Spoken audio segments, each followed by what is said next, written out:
Siyempre, as a spokesperson of the Vice President, we would get someone who will be able to speak on behalf of the Vice President. And doon sa aking pag-usap, we think that the Governor Revilla is the most qualified. So, siyempre, more than the party affiliation, it's the qualification. Oh, nagbalansin na. Ayan, oo.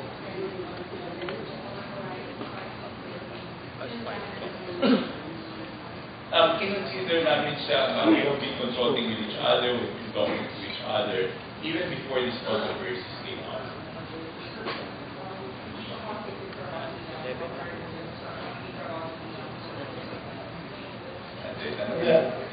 Joey is the overall communications director, so we take a lot of guidance from him on how to handle things.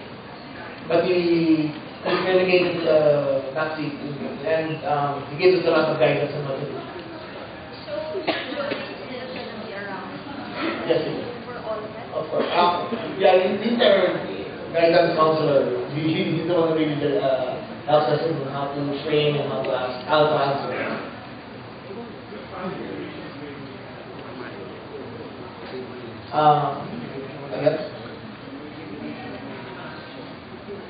I will be answering in behalf of the Vice President on issues and to clarify some matters that he wishes to clarify or the VP wants to clarify.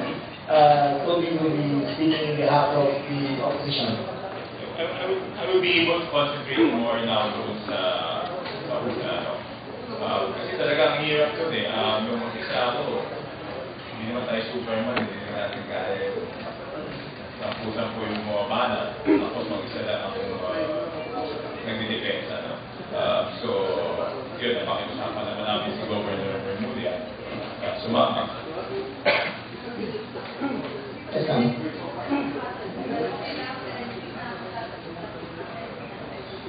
More than the parties, we have to respect the positions, their positions in government, and their positions regarding issues. A lot of times we get confused between the two, but I think what is more important is what they stand for, what they wish to espouse, what their advocacy are, and that's what really matters. Of course, it's part and parcel of the political atmosphere. Kasama natin eh.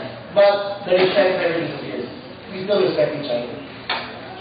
Sir, in case magkaroon ng conflict ng MP Vice President Pinay, will you prioritize? Ganito kayong side? I will always speak in behalf of the Vice President.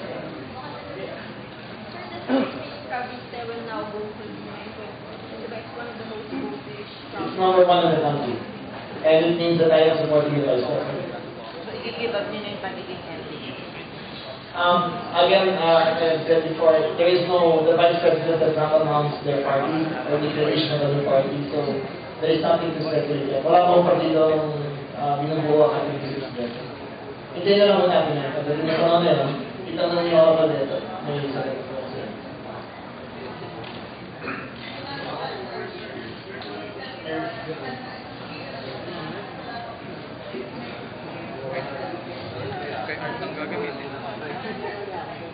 Yes. Because as of now, it's still in speculation whether Senator Trillanes or Cayetano will run for higher office. It's speculation, the party is not even consulted, there has been no convention, so there is really nothing to talk about.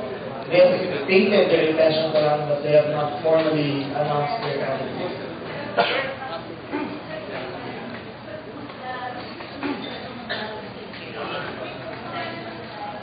Again, it's a hypothetical question, so I cannot answer that one.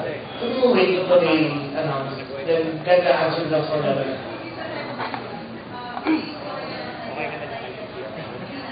I will always be loyal to Vice President.